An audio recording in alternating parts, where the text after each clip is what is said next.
ഈശോ മിശിഹായിക്ക് സ്തുതിയായിരിക്കട്ടെ. ലൂക്ക എഴുതിയ സുവിശേഷം 1 മുതൽ 4 വരെയുള്ള തിരുവചനങ്ങൾ.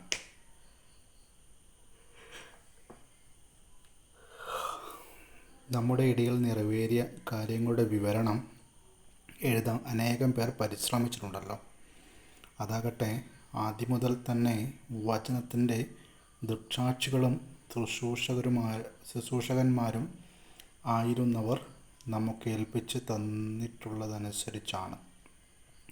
അല്ലയോ ശ്രേഷ്ഠനായ തിയോഫിലോസ്, എല്ലാ കാര്യങ്ങളും പ്രാരംഭം മുതൽക്കേ സൂക്ഷ്മമായി പരിശോധിച്ചതിന് ശേഷം എല്ലാം ക്രമമായി നിനക്ക് എഴുതുന്നത് ഉചിതമാണ് എനിക്കും തോന്നി.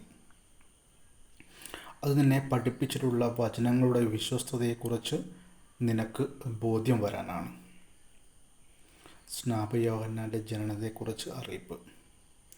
ഹെറോദോസ് യൂദാ രാജാവായിരിക്കുന്ന കാലത്ത് അബിയായുടെ ഗണത്തിൽ സക്രിയ എന്നൊരു പുരോഹിതൻ ഉണ്ടായിരുന്നു. അഹറോൻ്റെ പുത്രിമാരിൽപ്പെട്ട എലിസബത്തായിരുന്നു അവൻ്റെ ഭാര്യ. അവർ ദൈവത്തിൻ്റെ മുൻപിൽ നീതിനിഷ്ഠരും കർത്താവിൻ്റെ കൽപ്പനകളും പ്രമാണങ്ങളും കുറ്റമറ്റ വിധം അനുസരിക്കുന്നവരുമായിരുന്നു. അവർക്ക് മക്കളുണ്ടായിരുന്നില്ല. എലിസബത്ത് വന്ധ്യയായിരുന്നു.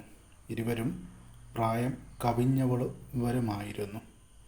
തൻ്റെ ഗണത്തിനു നിശ്ചയിക്കപ്പെട്ടിരുന്ന ക്രമമനുസരിച്ച് ദൈവസന്നിധിയിൽ ശുശ്രൂഷ നടത്തി വരവേ പൗരോഹിത്യ വിധിപ്രകാരം കർത്താവിൻ്റെ ആലയത്തിൽ പ്രവേശിച്ച് ധൂപം സമർപ്പിക്കാൻ സക്രിയായിക്ക് കുറി വീണു. ധൂപാർപ്പണ സമയത്ത് സമൂഹം മുഴുവൻ വെളിയിൽ പ്രാർത്ഥിച്ചുകൊണ്ടിരുന്നു. അപ്പോൾ കർത്താവിൻ്റെ ദൂതൻ ധൂപപീഠത്തിൻ്റെ വലത്തുവശത്ത് നിൽക്കുന്നതായി അവന് പ്രത്യക്ഷപ്പെട്ടു. അവനെ കണ്ട് സക്രിയ അസ്വസ്ഥനാവുകയും ഭയപ്പെടുകയും ചെയ്തു. ദൂതൻ അവനോട് പറഞ്ഞു, സക്രിയ, ഭയപ്പെടേണ്ട, നിന്റെ പ്രാർത്ഥന കേട്ടിരിക്കുന്നു. നിന്റെ ഭാര്യ എലിസബത്തിൽ നിനക്കൊരു പുത്രൻ ജനിക്കും. നീ അവന് യോഹന്നാൻ എന്ന് പേരിടണം. നിനക്ക് ആനന്ദവും സന്തുഷ്ടിയുമുണ്ടാകും. അനേകർ അവൻ്റെ ജനനത്തിൽ ആഹ്ലാദിക്കുകയും ചെയ്യും. കർത്താവിൻ്റെ സന്നിധിയിൽ അവൻ വലിയവനായിരിക്കും. വീഞ്ഞോ മറ്റു ലഹരിപാനീയങ്ങളോ അവൻ കുടിക്കുകയില്ല. അമ്മയുടെ ഉദരത്തിൽ വെച്ച് തന്നെ അവൻ പരിശുദ്ധാത്മാവിനാൽ നിറയും. ഇസ്രായേൽ മക്കളിൽ വളരെ പേരെ അവരുടെ ദൈവമായ കർത്താവിലേക്ക് അവൻ തിരികെ കൊണ്ടുവരും. പിതാക്കന്മാരുടെ ഹൃദയങ്ങളെ മക്കളിലേക്കും അനുസരണമില്ലാത്തവരെ നീതിമാന്മാരുടെ വിവേകത്തിലേക്കും തിരിച്ചുവിടാനും സജ്ജീകൃതമായ ഒരു ജനത കർത്താവിന് വേണ്ടി ഒരുക്കാനും ഏലിയായുടെ ചൈതന്യത്തോടും ശക്തിയോടും കൂടെ അവൻ കർത്താവിൻ്റെ മുൻപേ പോകും. സക്രിയ ദൂതനോട് ചോദിച്ചു, ഞാനിത് എങ്ങനെ അറിയും? ഞാൻ വൃദ്ധനാണ്, എൻ്റെ ഭാര്യ പ്രായം കവിഞ്ഞവളുമാണ്. ദൂതൻ മറുപടി പറഞ്ഞു, ഞാൻ ദൈവസന്നിധിയിൽ നിൽക്കുന്ന ഗബ്രിയേൽ ആണ്. നിന്നോട് സംസാരിക്കാനും സന്തോഷകരമായ വാർത്ത തന്നെ അറിയിക്കാനും ഞാൻ അയക്കപ്പെട്ടിരിക്കുന്നു. യഥാകാലം പൂർത്തിയാകേണ്ട എൻ്റെ വചനം അവിശ്വസിച്ചതുകൊണ്ട് നീ മൂകനായിത്തീരും. ഇവ സംഭവിക്കുന്നതുവരെ സംസാരിക്കാൻ നിനക്ക് സാധിക്കുകയില്ല. ജനം സക്രിയയെ കാത്തു നിൽക്കുകയായിരുന്നു. ദേവാലയത്തിൽ അവൻ വൈകുന്നതിനെപ്പറ്റി അവർ അത്ഭുതപ്പെട്ടു. പുറത്തു വന്നപ്പോൾ അവരോട് സംസാരിക്കുന്നതിന് സക്രിയയ്ക്ക് കഴിഞ്ഞില്ല. ദേവാലയത്തിൽ വെച്ച് അവൻ എന്തോ ദർശനമുണ്ടായി എന്നവർ മനസ്സിലാക്കി. അവൻ അവരോട് ആംഗ്യം കാണിക്കുകയും ഊമനായി കഴിയുകയും ചെയ്തു. തൻ്റെ ശുശ്രൂഷയുടെ ദിവസങ്ങൾ പൂർത്തിയായപ്പോൾ അവൻ വീട്ടിലേക്ക് പോയി. താമസിക്കാതെ അവൻ്റെ ഭാര്യ എലിസബത്ത് ഗർഭം ധരിച്ചു. 5 മാസത്തേക്ക് അവൾ മറ്റുള്ളവരുടെ മുൻപിൽ പ്രത്യക്ഷപ്പെടാതെ കഴിഞ്ഞുകൂടി. അവൾ പറഞ്ഞു, മനുഷ്യരുടെ ഇടയിൽ എനിക്കുണ്ടായിരുന്ന അപമാനം നീക്കിക്കളയാൻ കർത്താവ് എന്നെ കടാക്ഷിച്ച് എനിക്കിത് ചെയ്തു തന്നിരിക്കുന്നു. യേശുവിൻ്റെ ജനനത്തെക്കുറിച്ച് അറിയിപ്പ്. 6-ാം മാസം ഗബ്രിയേൽ ദൂതൻ ഗലീലിയയിൽ നസ്രത്ത് എന്ന പട്ടണത്തിൽ ദാവീദിൻ്റെ വംശത്തിൽപ്പെട്ട ജോസഫ് എന്നു പേരായ പുരുഷന് വിവാഹനിശ്ചയം ചെയ്തിരുന്ന കന്യയുടെ അടുത്തേക്ക് ദൈവത്താൽ അയക്കപ്പെട്ടു. അവളുടെ പേര് മറിയം എന്നായിരുന്നു. ദൂതൻ അവളുടെ അടുത്ത് വന്ന് പറഞ്ഞു, ദൈവകൃപ നിറഞ്ഞവളെ സ്വസ്തി, കർത്താവ് നിന്നോട് കൂടെ. ഈ വചനം കേട്ട് അവൾ വളരെ അസ്വസ്ഥയായി. എന്താണ് ഈ വാക്ക് അഭിവാദനത്തിൻ്റെ അർത്ഥമെന്ന് അവൾ ചിന്തിച്ചു. ദൂതൻ അവളോട് പറഞ്ഞു, മറിയമേ, നീ ഭയപ്പെടേണ്ട, ദൈവസന്നിധിയിൽ നീ കൃപ കണ്ടെത്തിയിരിക്കുന്നു. നീ ഗർഭം ധരിച്ച് ഒരു പുത്രനെ പ്രസവിക്കും. നീ അവന് യേശു എന്ന് പേരിടണം. അവൻ വലിയവനായിരിക്കും, അത്യുന്നതൻ്റെ പുത്രൻ എന്ന് വിളിക്കപ്പെടും. അവൻ്റെ പിതാവായ ദാവീദിൻ്റെ സിംഹാസനം ദൈവമായ കർത്താവ് അവന് കൊടുക്കും. യാക്കോബിൻ്റെ ഭവനത്തിൻ്റെ മേൽ അവൻ എന്നേക്കും ഭരണം നടത്തും. അവൻ്റെ രാജ്യത്തിന് അവസാനം ഉണ്ടാകുകയില്ല. മറിയം ദൂതനോട് പറഞ്ഞു, ഇതെങ്ങനെ സംഭവിക്കും? ഞാൻ പുരുഷനെ അറിയുന്നില്ലല്ലോ. ദൂതൻ മറുപടി പറഞ്ഞു, പരിശുദ്ധാത്മാവ് നിൻ്റെ മേൽ വരും, അത്യുന്നതൻ്റെ ശക്തി നിൻ്റെ മേൽ ആവസിക്കും. ആകയാൽ ജനിക്കാൻ പോകുന്ന ശിശു പരിശുദ്ധൻ, ദൈവപുത്രൻ എന്ന് വിളിക്കപ്പെടും. ഇതാ, നിൻ്റെ ചാർച്ചക്കാരി വൃദ്ധയായ എലിസബത്തും ഒരു പുത്രനെ ഗർഭം ധരിക്കുന്നു. വന്ധ്യ എന്ന് പറഞ്ഞിരുന്ന അവൾക്ക് ഇനി 6-ാം മാസമാണ്. ദൈവത്തിന് ഒന്നും അസാധ്യമല്ല. മറിയം പറഞ്ഞു, ഇതാ കർത്താവിൻ്റെ ദാസി, നിൻ്റെ വാക്ക് എന്നിൽ നിറവേറട്ടെ. അപ്പോൾ ദൂതൻ അവളുടെ മുമ്പിൽ നിന്നും മറഞ്ഞു. എലിസബത്ത് മറിയത്തെ സ്തുതിക്കുന്നു. ആ ദിവസങ്ങളിൽ മറിയം യൂദായിലെ മലമ്പ്രദേശത്തെയുള്ള ഒരു പട്ടണത്തിലേക്ക് തിടുക്കത്തിൽ യാത്ര പുറപ്പെട്ടു. അവൾ സക്കറിയയുടെ വീട്ടിൽ പ്രവേശിച്ച് എലിസബത്തിനെ അഭിവാദനം ചെയ്തു. മറിയത്തിൻ്റെ അഭിവാദനം കേട്ടപ്പോൾ എലിസബത്ത് ഉദരത്തിൽ ശിശു കുതിച്ചു ചാടി. എലിസബത്ത് പരിശുദ്ധാത്മാവ് നിറഞ്ഞവളായി. അവൾ ഉദ്ഘോഷിച്ചു, നീ സ്ത്രീകളിൽ അനുഗ്രഹീതയാണ്, നിന്റെ ഉദരഫലവും അനുഗ്രഹീതം. എൻ്റെ കർത്താവിൻ്റെ അമ്മ എൻ്റെ അടുത്ത് വരാനുള്ള ഈ ഭാഗ്യം എനിക്ക് എവിടെ നിന്ന്? ഇതാ, നിൻ്റെ അഭിവാദന സ്വരം എൻ്റെ ചെവികളിൽ പതിച്ചപ്പോൾ ശിശു എൻ്റെ ഉദരത്തിൽ സന്തോഷത്താൽ കുതിച്ചു ചാടി. കർത്താവ് അരുളി ചെയ്ത കാര്യങ്ങൾ നിറവേറുമെന്ന് വിശ്വസിച്ചവൾ ഭാഗ്യവതി. മറിയത്തിൻ്റെ സ്വസ്ത്രഗീതം. എൻ്റെ ആത്മാവ് കർത്താവിനെ മഹത്വപ്പെടുത്തുന്നു. എൻ്റെ ചിത്തം എൻ്റെ രക്ഷകനായ ദൈവത്തിൽ ആനന്ദിക്കുന്നു. അവിടെ തൻ്റെ ദാസിയുടെ താഴ്മയെ കടാക്ഷിച്ചു. ഇതാ, ഇപ്പോൾ മുതൽ സകല തലമുറകളും എന്നെ ഭാഗ്യവതി എന്ന് പ്രകീർത്തിക്കും. ശക്തനായവൻ എനിക്ക് വലിയ കാര്യങ്ങൾ ചെയ്തിരിക്കുന്നു. അവിടുത്തെ നാമം പരിശുദ്ധമാണ്. അവിടുത്തെ ഭക്തരുടെ മേൽ തലമുറകൾ തോറും അവിടുന്ന് കരുണ വർഷിക്കും. അവിടുന്ന് തൻ്റെ ഭുജം കൊണ്ട് ശക്തി പ്രകടിപ്പിച്ചു. ഹൃദയവിചാരത്തിൽ അഹങ്കരിക്കുന്നവരെ ചിതറിച്ചു. ശക്തന്മാരെ സിംഹാസനത്തിൽ നിന്ന് മറച്ചിട്ടു. എളിയവരെ ഉയർത്തി. വിശക്കുന്നവരെ വിശിഷ്ട വിഭവങ്ങൾ കൊണ്ട് സംതൃപ്തരാക്കി. സമ്പന്നരെ വെറും കൈയോടെ പറഞ്ഞയച്ചു. തൻ്റെ കാരുണ്യം അനുസ്മരിച്ചുകൊണ്ട് അവിടുന്ന് തൻ്റെ ദാസനായ ഇസ്രായേലിനെ സഹായിച്ചു. നമ്മുടെ പിതാക്കന്മാരായ അബ്രഹാത്തോടും അവൻ്റെ സന്തതികളോടും എന്നേക്കുമായി ചെയ്ത വാഗ്ദാനം അനുസരിച്ച് തന്നെ മറിയം അവളോട് കൂടെ 3 മാസത്തോളം താമസിച്ചു. പിന്നെ വീട്ടിലേക്ക് മടങ്ങി. സ്നാപയോഹന്നാൻ്റെ ജനനം. എലിസബത്തിന് പ്രസവ സമയമായി. അവൾ ഒരു പുത്രനെ പ്രസവിച്ചു. കർത്താവ് അവളോട് വലിയ കാരുണ്യം കാണിച്ചിരിക്കുന്നു എന്ന് കേട്ട അയൽക്കാരും ബന്ധുക്കളും അവളോടൊത്ത് സന്തോഷിച്ചു. 8-ാം ദിവസം അവൾ ശിശുവിൻ്റെ പരിച്ഛേദനത്തിന് വന്നു. പിതാവിൻ്റെ പേരനുസരിച്ച് സക്കറിയ എന്നവന് പേര് നൽകാൻ അവർ ആഗ്രഹിച്ചു. എന്നാൽ ശിശുവിൻ്റെ അമ്മ അവരോട് പറഞ്ഞു, അങ്ങനെയല്ല, അവൻ യോഹന്നാൻ എന്ന് വിളിക്കപ്പെടണം. അവർ അവളോട് പറഞ്ഞു, നിൻ്റെ ബന്ധുക്കളെല്ലാവർക്കും ഈ പേര് ഇല്ലല്ലോ. ശിശുവിന് എന്ത് പേരും നൽകാനാണ് ആഗ്രഹിക്കുന്നതെന്ന് അവൻ്റെ പിതാവിനോട് അവർ ആംഗ്യം കാണിച്ചു ചോദിച്ചു.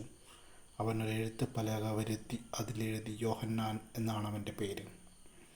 എല്ലാവരും അത്ഭുതപ്പെട്ടു. തൽക്ഷണം അവൻ്റെ വാ തുറക്കപ്പെട്ടു, നാവ് സ്വതന്ത്രമായി. അവൻ ദൈവത്തെ വാഴ്ത്തിക്കൊണ്ട് സംസാരിക്കാൻ തുടങ്ങി. അയൽക്കാർക്കെല്ലാം ഭയമുണ്ടായി. യൂദയായിലെ മലനാട്ടിലെങ്ങും ഈ സംഗതികൾ സംസാര വിഷയമാകുകയും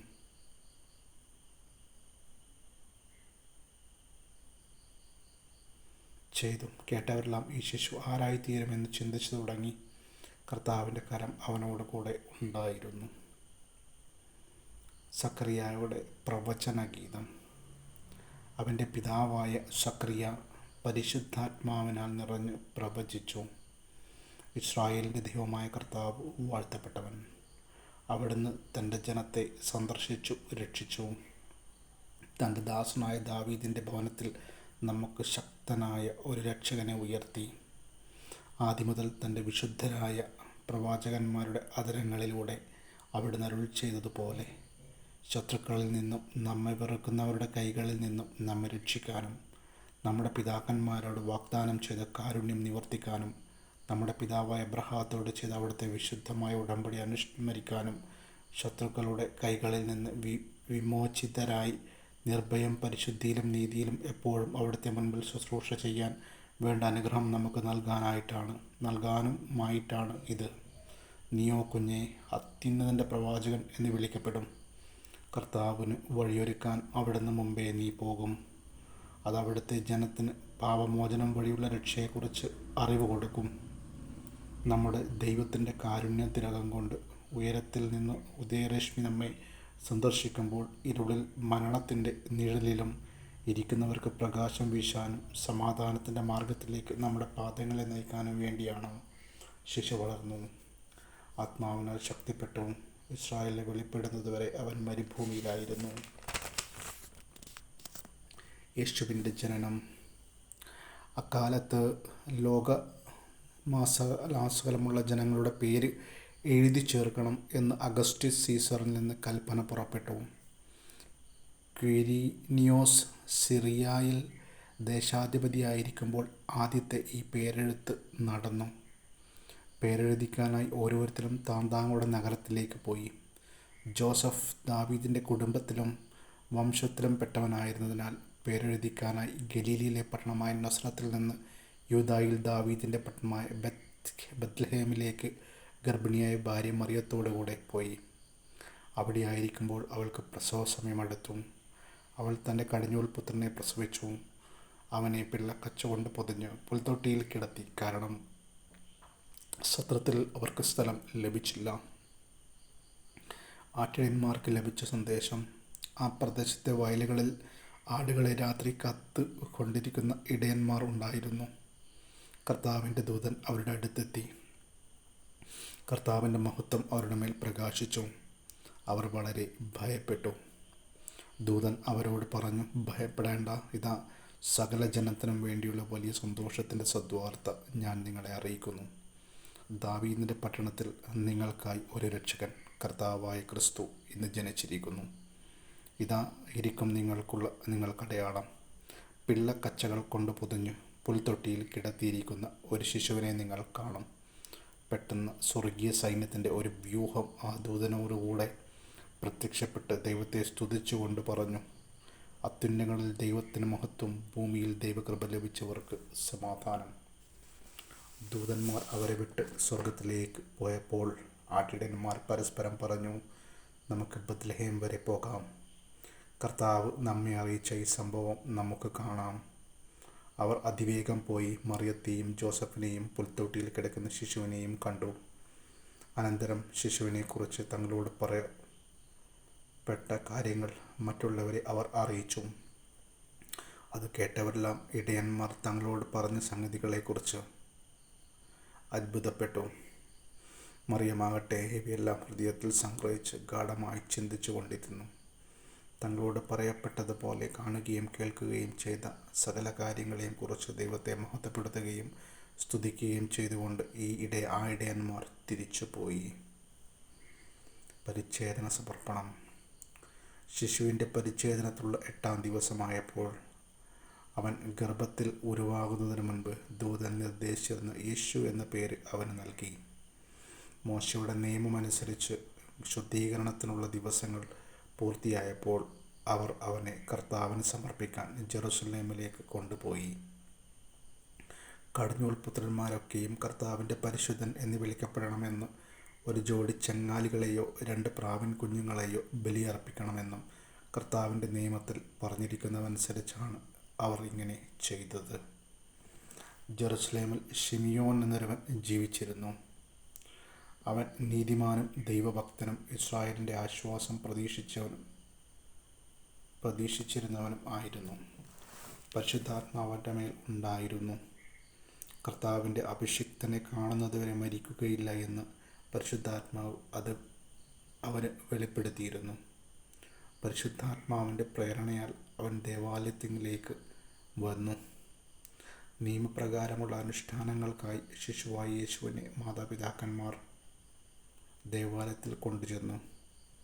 ശിമിയോൻ ശിശുവിനെ കൈകളിലെടുത്ത് ദൈവത്തെ സ്തുതിച്ചുകൊണ്ട് പറഞ്ഞു, കർത്താവേ, അവിടുത്തെ വാഗ്ദാനമനുസരിച്ച് ഇപ്പോൾ ഈ ദാസനെ സമാധാനത്തിൽ വിട്ടയക്കണമേ. എന്തെന്നാൽ സകല ജനതകൾക്കും വേണ്ടി അങ്ങൊരുക്കിയ രക്ഷ എൻ്റെ കണ്ണുകൾ കണ്ടു കഴിഞ്ഞു. അത് വിജാതിയർക്ക് വെളിപാടിൻ്റെ പ്രകാശവും അവിടുത്തെ ജനമായ ഇസ്രായേലിൻ്റെ മഹിമയും ആണ്. അവനെക്കുറിച്ച് പറയപ്പെട്ടതെല്ലാം കേട്ട് അവൻ്റെ പിതാവും മാതാവും അത്ഭുതപ്പെട്ടു. ശിമിയോൻ അവരെ അനുഗ്രഹിച്ചുകൊണ്ട് അവൻ്റെ അമ്മയായ മറിയത്തോട് പറഞ്ഞു,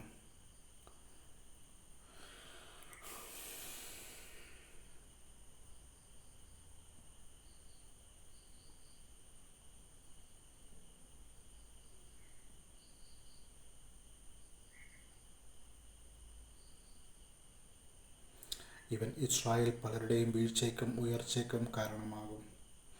ഇവൻ വിവാദ വിഷയമായ അടയാളവുമായിരിക്കും.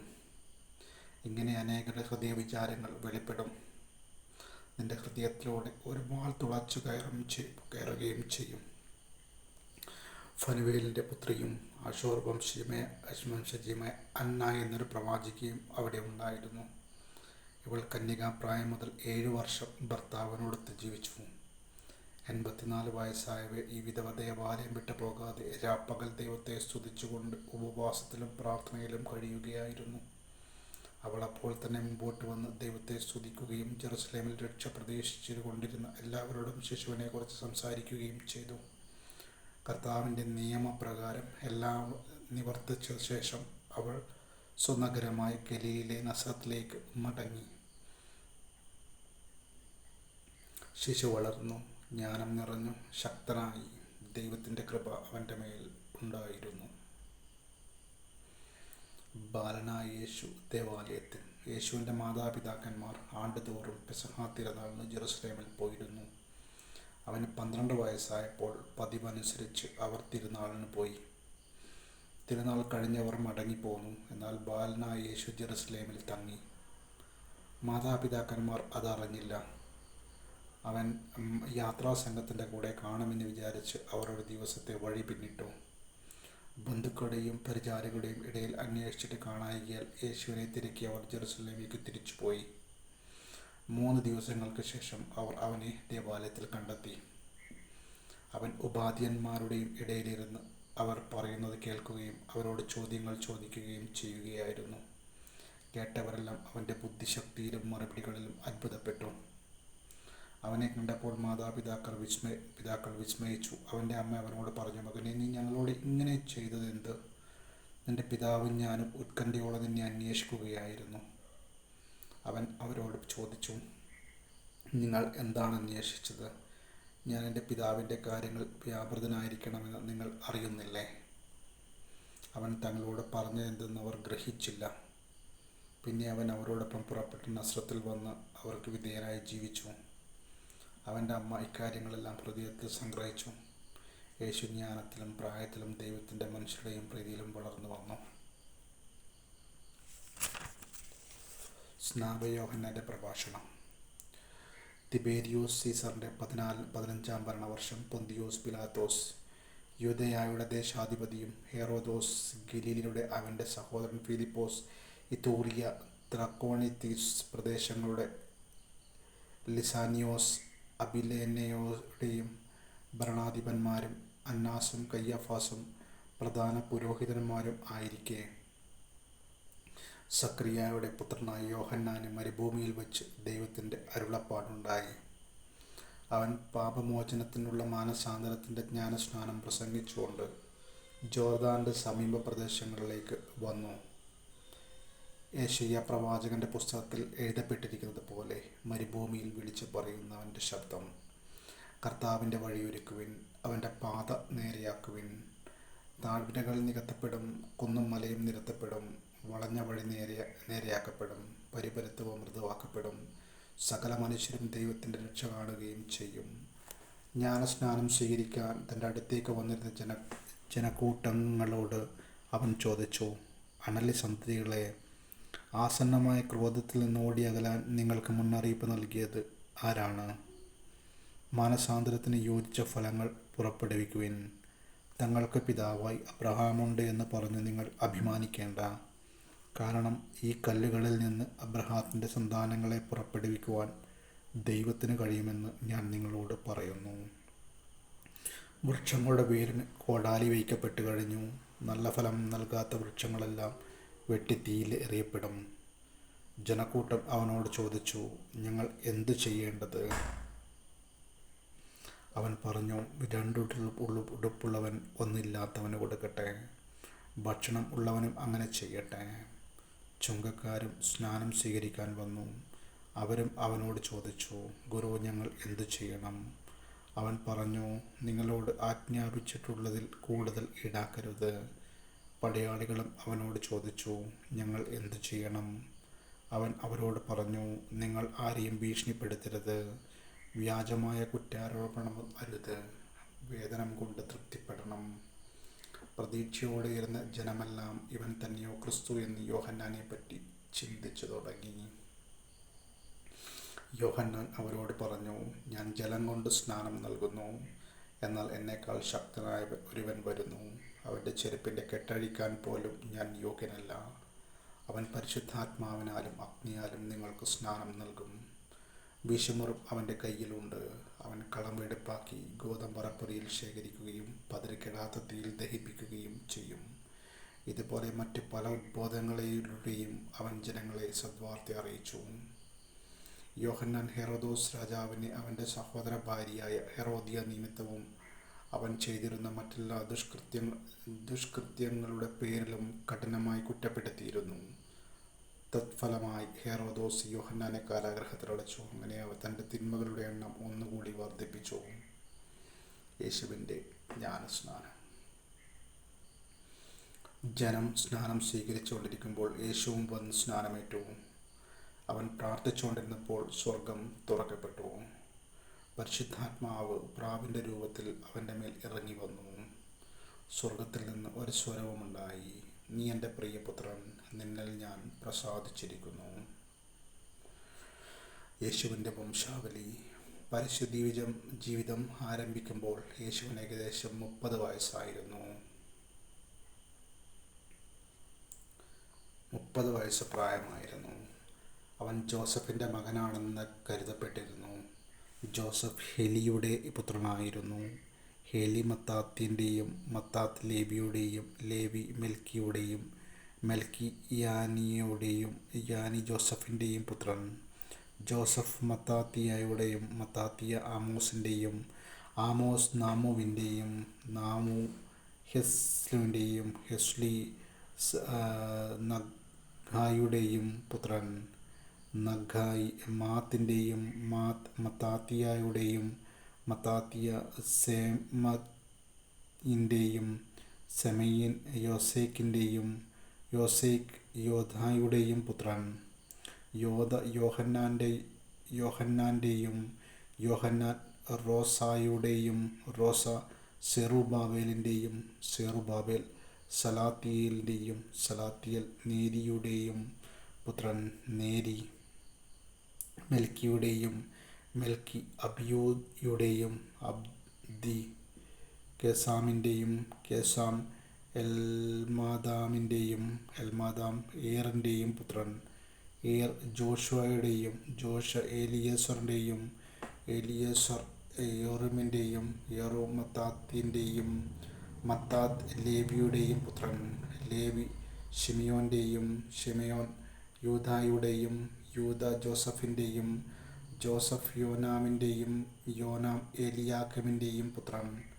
ഏലിയാക്ക് മെലയായുടെയും, മെലയ മെന്നായുടെയും, മെന്ന മത്താത്തിയുടെയും, മത്താത്ത നാഥാന്റെയും, നാഥാൻ ദാവീദിന്റെയും പുത്രൻ, ദാവീദ് ജസ്സയുടെയും, ജസ്സെ ഓബിദിന്റെയും, ഓബദ് ബോവാസിന്റെയും, ബോവാസ് സലായുടെയും, സാല നക്ഷോന്റെയും പുത്രൻ, നക്ഷോൻ അമിനാദാബിന്റെയും, അമിനാദാബ് അദ്മിന്റെയും, അദ്മിൻ അർണിയുടെയും, അർണി ഹെസ്രോന്റെയും, ഹെസ്രോൻ പേരസിന്റെയും, പേരസ് യൂദായുടെയും പുത്രൻ, യൂദ യാക്കോബിന്റെയും, യാക്കോബ് ഇസഹാക്കിന്റെയും, ഇസഹാക്ക് അബ്രഹാത്തിന്റെയും, അബ്രഹാം തേരായുടെയും, തേര നാഹോറിന്റെയും പുത്രൻ, നാഹോർ സെറൂഹിന്റെയും, സെറൂഹ് റൂവിന്റെയും, റൂ പെലെഗിന്റെയും, പെലെഗ് ഏബറിന്റെയും, ഏബർ ഷേലായുടെയും പുത്രൻ, ഷേല കൈനാന്റെയും, കൈനാൻ അർഫക്സാദിന്റെയും, അർഫക്സാദ് ഷേമിന്റെയും, ഷേം നോഹയുടെയും, നോഹ ലാമെക്കിന്റെയും പുത്രൻ, ലാമെക്ക് മെത്തുസലേഹിന്റെയും, മെത്തുസലക് ഹെനോക്കിന്റെയും, ഹെനോക്ക് യാരാദിന്റെയും, യാരാദ് മഹലലേലിന്റെയും, മഹലലേൽ കേനാന്റെയും പുത്രൻ, കേനാൻ എനോസിന്റെയും, എനോസ് സേത്തിന്റെയും, സേത്ത് ആദാമിന്റെയും പുത്രനായിരുന്നു. ആദം ദൈവത്തിന്റെ ഇതുമായിരുന്നു. മരുഭൂമിയിലെ പരീക്ഷ. യേശു പരിശുദ്ധാത്മാവ് നിറഞ്ഞവനായി ജോർദാനിൽ നിന്ന് മടങ്ങി. ആത്മാവ് അവനെ മരുഭൂമിയിലേക്ക് നയിച്ചു. അവൻ പിശാചിനാൽ പരീക്ഷിക്കപ്പെട്ട് 40 ദിവസം അവിടെ കഴിഞ്ഞുകൂടി. ആ ദിവസങ്ങളിൽ അവനൊന്നും ഭക്ഷിച്ചിരുന്നില്ല. അവസാനം അവന് വിശന്നു. അപ്പോൾ പിശാച് അവനോട് പറഞ്ഞു, നീ ദൈവപുത്രനാണെങ്കിൽ ഈ കല്ലിനോട് അപ്പമാകാൻ കൽപ്പിക്കുക. യേശു അവനോട് പറഞ്ഞു, അപ്പം കൊണ്ട് മാത്രമല്ല മനുഷ്യൻ ജീവിക്കുന്നതെന്ന് എഴുതപ്പെട്ടിരിക്കുന്നു. പിന്നെ പിശാച് അവനെ ഒരു ഉയർന്ന സ്ഥലത്തേക്ക് കൊണ്ടുപോയി. ഭൂമിയിലെ സകല രാജ്യങ്ങളും ക്ഷണം നേരം കൊണ്ട് അവനെ കാണിച്ചു കൊടുത്തു.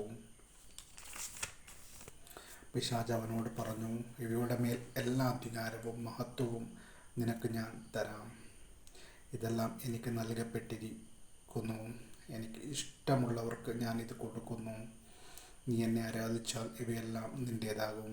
യേശു മറുപടി പറഞ്ഞു, നിന്റെ ദൈവമായ കർത്താവിനെ നീ ആരാധിക്കണം. അവനെ മാത്രമേ പൂജിക്കാവൂ എന്ന് എഴുതപ്പെട്ടിരിക്കുന്നു. അനന്തരം പിശാച് അവനെ ജെറുസലേമിലേക്ക് കൊണ്ടുപോയി ദേവാലയ ഗോപുരത്തിൻ്റെ ശൃംഗത്തിൽ നിർത്തിക്കൊണ്ട് പറഞ്ഞു, നീ ദൈവപുത്രനാണെങ്കിൽ ഇവിടെ നിന്ന് താഴേക്ക് ചാടുക. നിന്നെ സംരക്ഷിക്കാൻ അവൻ ദൂതന്മാരോട് കൽപ്പിക്കുമെന്നും നിന്റെ കാൽ കല്ലിൽ തട്ടാതെ അവർ നിന്നെ കൈകളിൽ താങ്ങിക്കൊള്ളുമെന്നും എഴുതപ്പെട്ടിട്ടുണ്ടല്ലോ. യേശു പറഞ്ഞു, നിന്റെ ദൈവമായ കർത്താവിനെ പരീക്ഷിക്കരുത് എന്നും പറയപ്പെട്ടിരിക്കുന്നു. അപ്പോൾ പിശാച് പ്രലോഭനങ്ങൾ എല്ലാം അവസാനിപ്പിച്ച് നിശ്ചിത കാലത്തേക്ക് അവനെ വിട്ടുപോയി. യേശു ദൗത്യം ആരംഭിക്കുന്നു. യേശു ആത്മാവിൻ്റെ ശക്തിയോടുകൂടെ ഗലീലയിലേക്ക് മടങ്ങിപ്പോയി. അവൻ്റെ കീർത്തി സമീപ പ്രദേശങ്ങളിലെങ്ങും വ്യാപിച്ചു. അവൻ അവരുടെ സിനഗോഗുകളിൽ പഠിപ്പിച്ചുകൊണ്ടിരുന്നു. എല്ലാവരും അവനെ പുകഴ്ത്തി. പ്രവാചകൻ സ്വദേശത്ത് അവഗണിക്കപ്പെടുന്നു. യേശു താൻ വളർന്ന സ്ഥലമായ നസ്രത്തിൽ വന്നു. പതിവ് പോലെ ഒരു സാബത്ത് ദിവസം അവൻ അവരുടെ സിനഗോഗിൽ പ്രവേശിച്ച് വായിക്കാൻ എഴുന്നേറ്റു. ഏശയ്യാ പ്രവാചകന്റെ പുസ്തകം അവന് നൽകപ്പെട്ടു. പുസ്തകം തുറന്നപ്പോൾ ഇപ്രകാരം എഴുതിയിരിക്കുന്നവൻ കണ്ടു, കർത്താവിൻ്റെ ആത്മാവ് എൻ്റെ മേൽ ഉണ്ട്. ദരിദ്രരെ സുവിശേഷം അറിയിക്കാൻ അവിടുന്ന് എന്നെ അഭിഷേകം ചെയ്തിരിക്കുന്നു. ബന്ധിതർക്ക് മോചനവും അന്ധർക്ക് കാഴ്ചയും അടിച്ചമർത്തപ്പെട്ടവർക്ക് സ്വാതന്ത്ര്യവും കർത്താവിന് സ്വീകാര്യമായ വത്സരം പ്രഖ്യാപിക്കാൻ അവിടുന്ന് എന്നെ അയച്ചിരിക്കുന്നു. പുസ്തകം അടച്ച് ശുശ്രൂഷ ഏൽപ്പിച്ചതിന് ശേഷം അവൻ ഇരുന്നു. സിനഗോഗിലുണ്ടായിരുന്ന എല്ലാവരും അവനെ ഉറ്റുനോക്കിക്കൊണ്ടിരുന്നു. അവൻ അവരോട് പറയാൻ തുടങ്ങി, നിങ്ങൾ കേട്ടിരിക്കെ തന്നെ ഇന്ന് ഈ തിരുവെഴുത്ത് നിറവേറിയിരിക്കുന്നു. എല്ലാവരും അവനെപ്പറ്റി പ്രശംസിച്ചു പറയുകയും അവൻ്റെ നാവിൽ നിന്ന് പുറപ്പെട്ട കൃപാവചസ് കേട്ട് അത്ഭുതപ്പെടുകയും ചെയ്തു. ഇവൻ ജോസഫിൻ്റെ മകനല്ലേ എന്നവർ ചോദിച്ചു. അവൻ അവരോട് പറഞ്ഞു, വൈദ്യ, നിന്നെ തന്നെ സുഖപ്പെടുത്തുക എന്ന ചൊല്ല് ഉദ്ധരിച്ചുകൊണ്ട് തീർച്ചയായും നിങ്ങൾ എന്നോട് കഫർനാമിൽ നീ ചെയ്ത അത്ഭുതങ്ങൾ ഇവിടെ നിന്റെ സ്വന്തം സ്ഥലത്ത് ചെയ്യുക എന്ന് പറയും. എന്നാൽ സത്യമായി ഞാൻ നിങ്ങളോട് പറയുന്നു, ഒരു പ്രവാചകനും സ്വന്തം നാട്ടിൽ സ്വീകരിക്കപ്പെടുന്നില്ല. സത്യമായി ഞാൻ നിങ്ങളോട് പറയുന്നു, എലിയ പ്രവാചകന്റെ കാലത്ത് ഇസ്രായേലിൽ അനേകം വിധവകൾ ഉണ്ടായിരുന്നു. അന്ന് 3 വർഷവും 6 മാസവും ആകാശം അടയ്ക്കപ്പെടുകയും ഭൂമിയിലെങ്ങും രൂക്ഷമായ ക്ഷാമമുണ്ടാവുകയും ചെയ്തു. എന്നാൽ സീദോനിൽ സറപ്തായിലെ ഒരു വിധവയുടെ അടുക്കലേക്കല്ലാതെ മറ്റാരുടെ അടുക്കലേക്കും ഏലിയ അയക്കപ്പെട്ടിട്ടില്ല. എലീശ പ്രവാചകന്റെ കാലത്ത് ഇസ്രായേലിൽ അനേകം കുഷ്ഠരോഗികൾ ഉണ്ടായിരുന്നു. എന്നാൽ അവരിൽ സിറിയക്കാരനായ നാമാൻ അല്ലാതെ മറ്റാരും സുഖമാക്കപ്പെട്ടിട്ടില്ല. ഇത് കേട്ടപ്പോൾ സിനഗോഗിൽ ഉണ്ടായിരുന്ന എല്ലാവരും കോപാകുലരായി. അവർ അവനെ പട്ടണത്തിൽ നിന്ന് പുറത്താക്കുകയും തങ്ങളുടെ പട്ടണം സ്ഥിതി ചെയ്യുന്ന മലയുടെ ശൃംഗത്തിൽ താഴേക്ക് തലിയിടാനും കൊണ്ടുപോവുകയും ചെയ്തു. എന്നാൽ അവൻ അവരുടെ ഇടയിൽ നിന്ന് അവിടം വിട്ടുപോയി.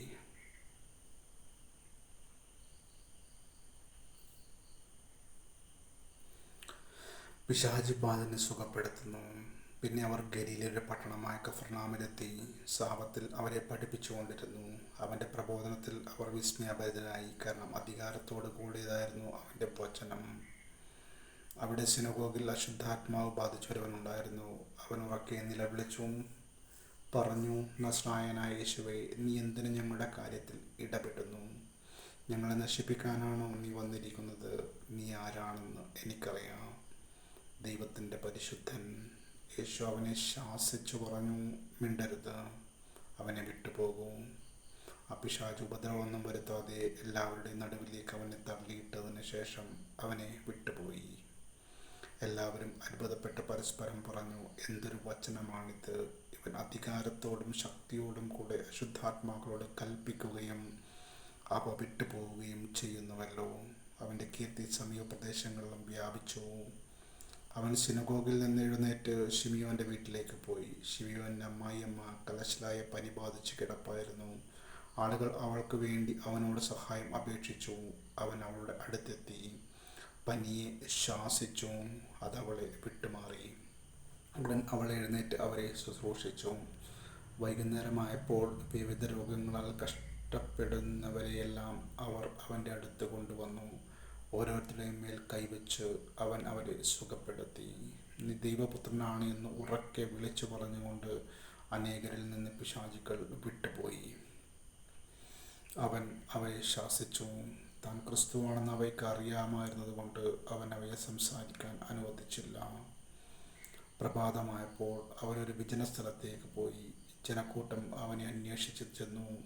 തങ്ങളെ വിട്ടുപോകരുതെന്ന് അവർ അവനെ നിർബന്ധിച്ചു. എന്നാൽ അവർ പറഞ്ഞു, മറ്റു പട്ടണങ്ങളിലും ഞാൻ ദൈവരാജ്യത്തിൽ സുവിശേഷം പ്രസംഗിക്കേണ്ടിയിരിക്കുന്നു. അതിനുവേണ്ടിയാണ് ഞാൻ അയക്കപ്പെട്ടിരിക്കുന്നത്. അവൻ യൂദായിലെ സിനഗോഗിൽ പ്രസംഗിച്ചു കൊണ്ടിരുന്നു. ദൈവ വചനമാണ് നാം കേട്ടത്. നമുക്ക് ദൈവത്തെ സ്തുതിക്കാം.